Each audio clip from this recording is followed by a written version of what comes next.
Now, we've seen how to do MySQL prep with this special function that's going to make sure that everything is in a format that's acceptable for MySQL, and that's going to relieve a lot of our headaches. But we still haven't done any kind of real form validation, custom validation, the kind of thing that only we as a developer know that we want. For example, we want to make sure that they submit something as a menu name. We don't want to get something empty back. And we want to make sure maybe that position is valid information and visible is valid. We're going to want this kind of testing to be done. So that brings us to the subject of validation. And how do we do it? Well, it's real simple.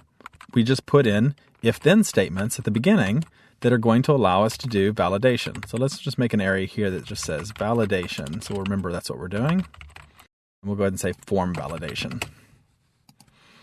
So what we really want to do is set a test. And we want to say, for example, if not is set for menu name. Test whether it's set or not. And if it's not set, then do something. Now, not only might it not be set by the form, but there's also the possibility that it would be empty. So let's test for that as well. So we'll use our or if it is empty. And so we'll test it again. There we go. So now, if it's not set, or if it comes back empty with nothing in it, and remember, empty has some flexibility in what it will accept as being empty. So typing in a menu name that is 0 would also come back as being, yes, it's empty. So let's keep in mind what things empty will include, but we get the general idea. The field is empty. Then we need to do something, and we could have it return an error at that point. We could have it redirect. But let's go ahead instead and let's keep track of our errors. So in order to do that, let's say that we have an array called errors. And let's go ahead and initialize that up here. So we'll say errors equals, and to start out with, it'll just be an empty array because so far we don't have any errors. And then if we go through and it turns out that we do have an error, then let's add something to that error. So errors. And if we want to add it just to the end of the array, we can specify the square brackets with no name. And that'll just put it at the end of the array as the last error. And we're going to put in something that's just going to say, well, the problem with the error is the menu name. And that'll let us know. Now, we could just put in a true or false or something like that.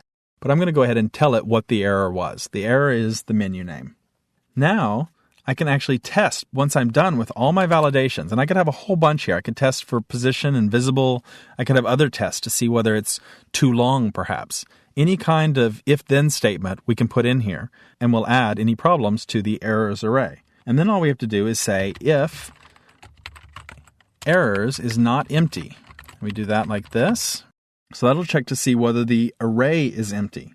Then we'll take an action. And let's say that action then is to headers and location, and let's just make it go back to new subject because there was a problem with the form. We'll redirect back to the form and then exit.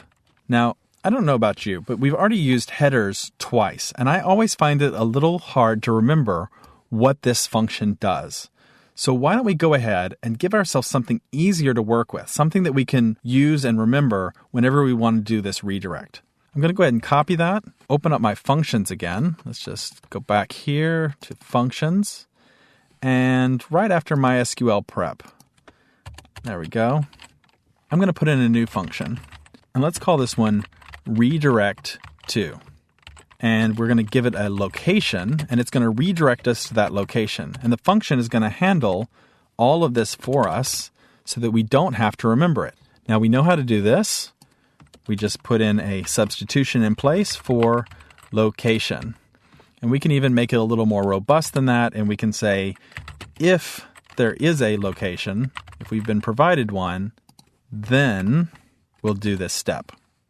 So obviously it'll just fail if a location hasn't been provided. In fact, we can even use our default value here and say that the default for it, if we just say redirect to, will be null. And then we can say if location is not equal to null, then perform the action. So now we have something called redirect to, and I think that's going to be easier to remember. I'm going to go ahead and close functions again, and let's use our new fancy redirect to instead. Now we don't need to call exit anymore, and we don't need any of this. Now, I think that's a lot easier to work with. Redirect to newSubject.php. Forget all this headers, location stuff. We'll go straight with that. You could go ahead and do the same thing where we use it down here. I want to get back to the validation though. We're now redirecting if the menu name is empty. Let's try that out and see if we've succeeded in doing that. So we'll switch back to Firefox, add a new subject, and this time we're not going to type in a subject name. We'll go ahead and put in a position and visible. We'll say add subject. And you'll see that we just came right back here to new subject. And it came back with no information there. It didn't give us any kind of an error message telling us what happened. There are ways that we can handle that, and we'll see those a little later on. For now, it goes ahead and it just discards those errors.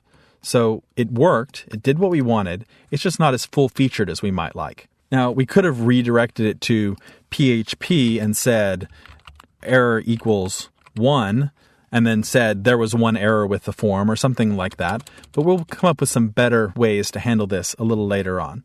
For now, the overall idea I want you to notice is that we've done some checking for if something is set, and then if not, put it into an array.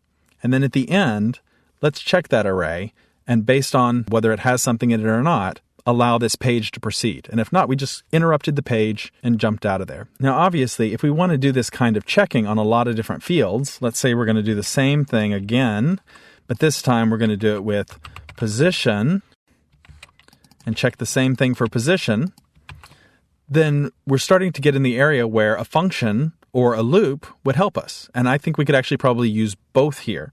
So why don't you try and experiment with that and see if you can come up with a way that we could maybe have an array of all the fields that are not allowed to be empty. So we have an array that's just the names of the fields that can't be empty, and we'll loop through them, checking each one of those names to see, is it set, is it empty?